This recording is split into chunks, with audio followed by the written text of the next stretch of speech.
नमस्कार।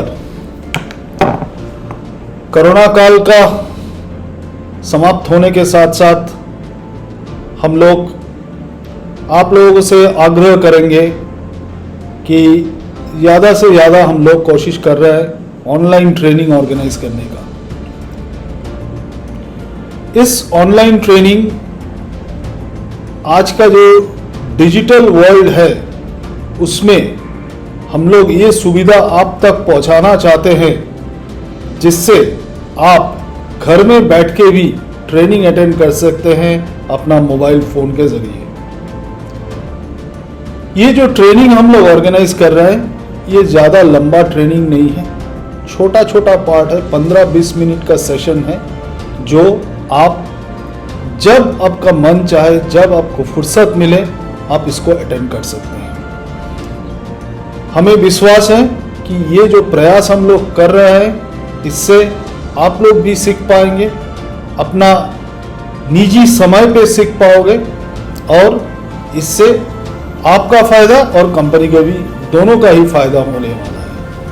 आइए क्यों ना हम लोग हमारा जो टेक्नोलॉजी का सहारा लेके अपना सीखने का आग्रह को हम लोग और भी बढ़ाएं और उससे अपना भी बेनिफिट हो, कंपनी का भी बेनिफिट हो।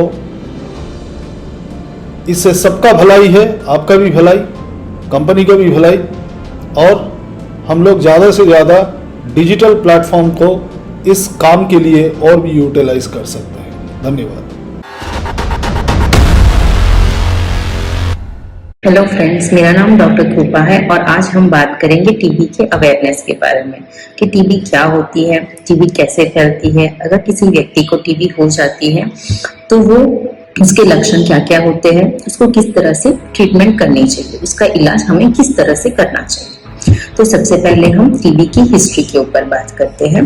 तो टीबी एक माइक्रोबैक्टीरियम ट्यूबरकुलोसिस नाम के बैक्टीरिया से होती है। अब ये जो माइक्रोबैक्टीरियम ट्यूबरकुलोसिस नाम का बैक्टीरिया है उसकी खोज रॉबर्ट कोच ने की थी 24 मार्च 1882 को।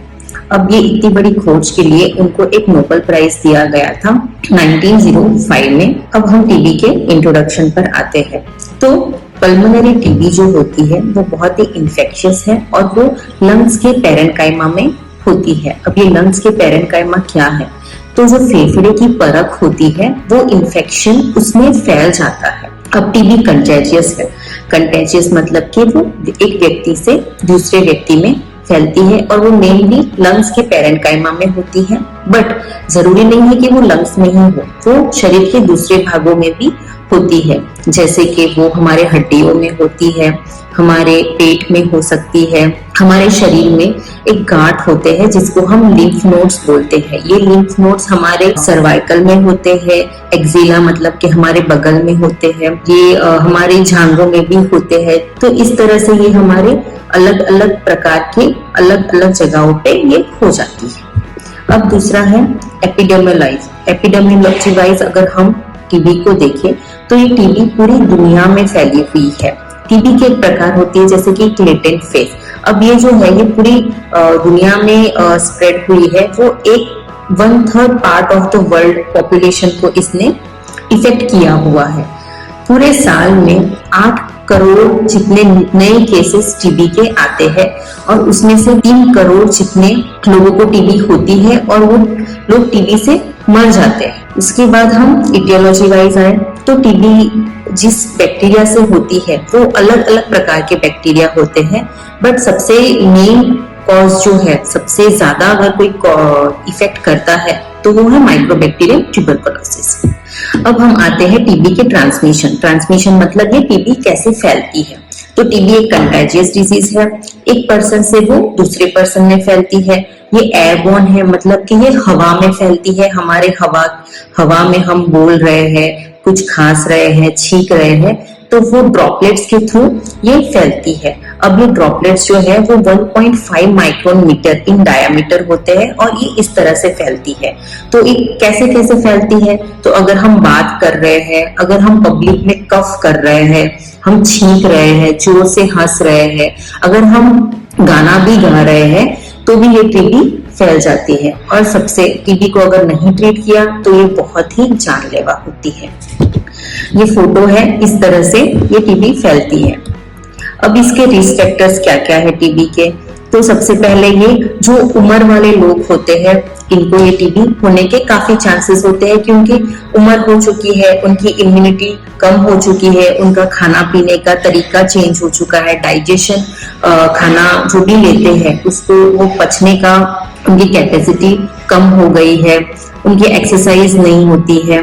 तो वो एल्डरली लोगों को, जो बुजुर्ग लोग हैं, जो ज्यादा उम्र वाले लोग हैं, उनको ही इस तरह से फैलती है। अब ये इन्फेंट मतलब कि जो बच्चे होते हैं, जो 1 साल से या 6 महीने से कम उम्र के बच्चे होते हैं, इनमें ये जल्दी फैल जाती है, क्योंकि उनमें ये इम्यूनिटी नहीं होती है कि वो बाहर के इन्फेक्शन से लड़ सके। लो सोशियो इकोनॉमिक स्टेटस मतलब कि जो गरीबी में रहते हैं, जिनको प्रॉपर एजुकेशन नहीं है, प्रॉपर खाना नहीं मिल रहा है, प्रॉपर सैनिटेशन नहीं मिल रहा है, ज्यादा क्राउडेड में उन लोग रह रहे हैं, तो ऐसे लोगों को ये टीबी जल्दी फैलती है।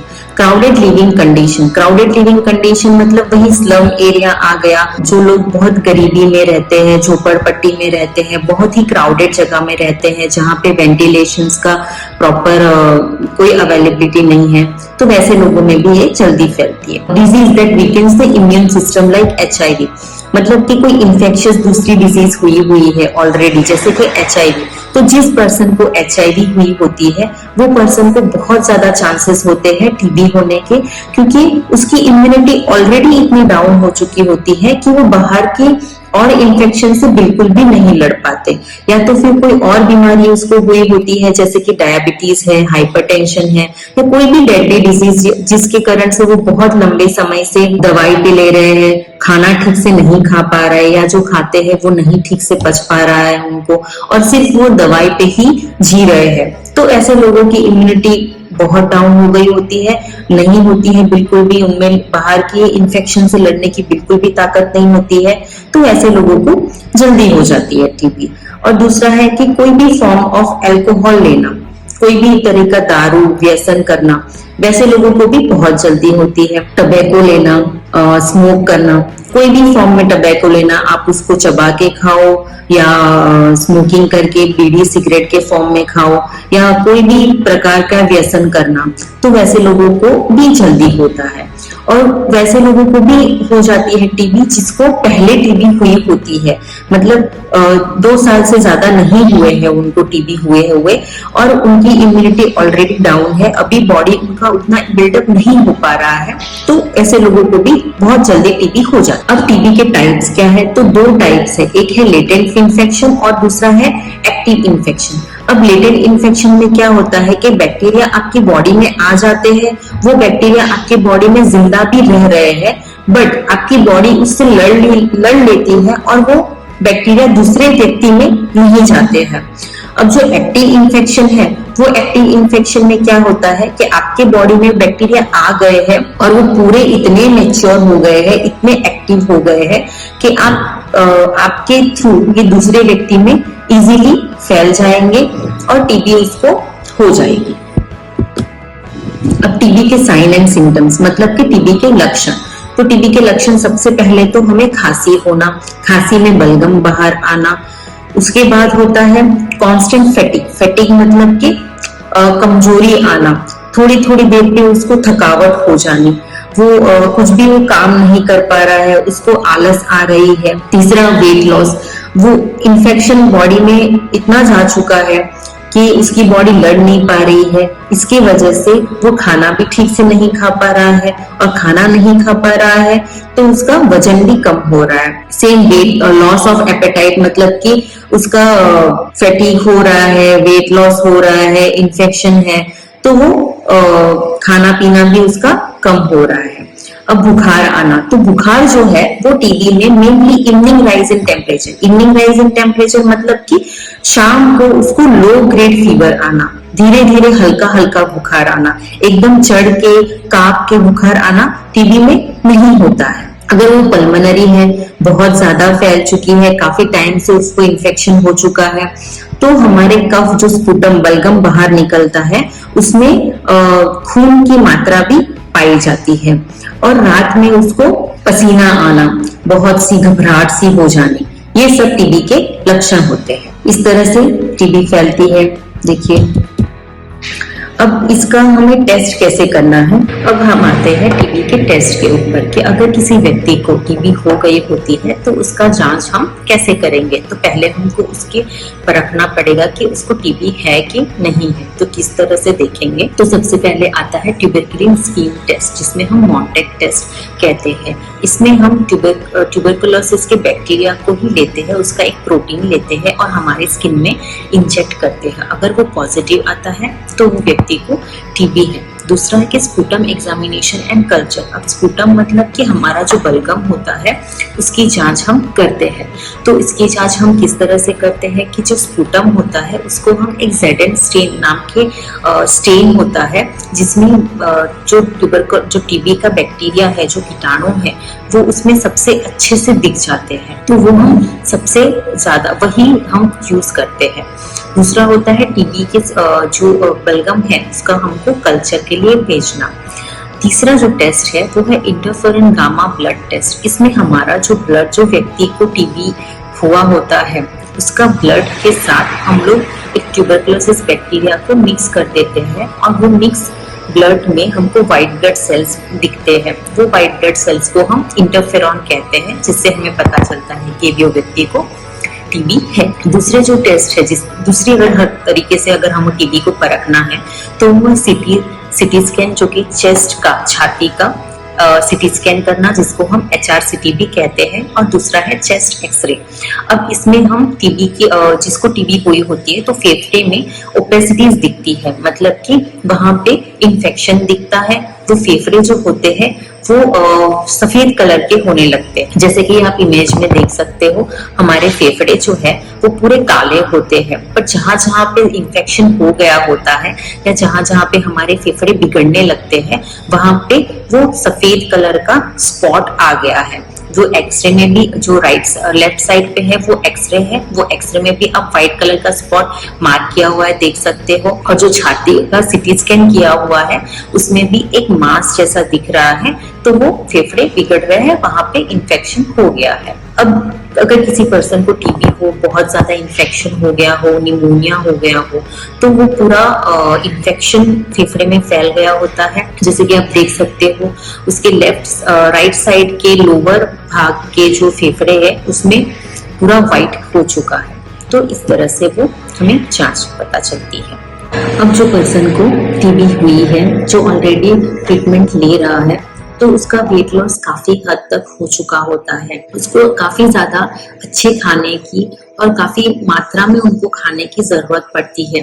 तो उसमें ऐसा नहीं होता है कि कुछ चीजें नहीं खानी है, उनको सारी ही चीजें खानी है। स्पेशली बहुत अच्छी मात्रा में उनको सारे फल खाने हैं, जो फल सिट्रस होते हैं, जिसमें विटामिन C होता है, जो बॉडी को बाहर के इन्फेक्शन से लड़ने की ताकत देते हैं। वैसे उनको फल खाने हैं, जैसे कि संतरा हो गया, ग्रेप्स हो गए, अंगूर हो गए, अनार हो गए, मैंगो हो गए, वैसे सारी ही चीजें खानी है। हर एक प्रकार की सब्जियां खानी है, हरी सब्जियां ज्यादा खानी है।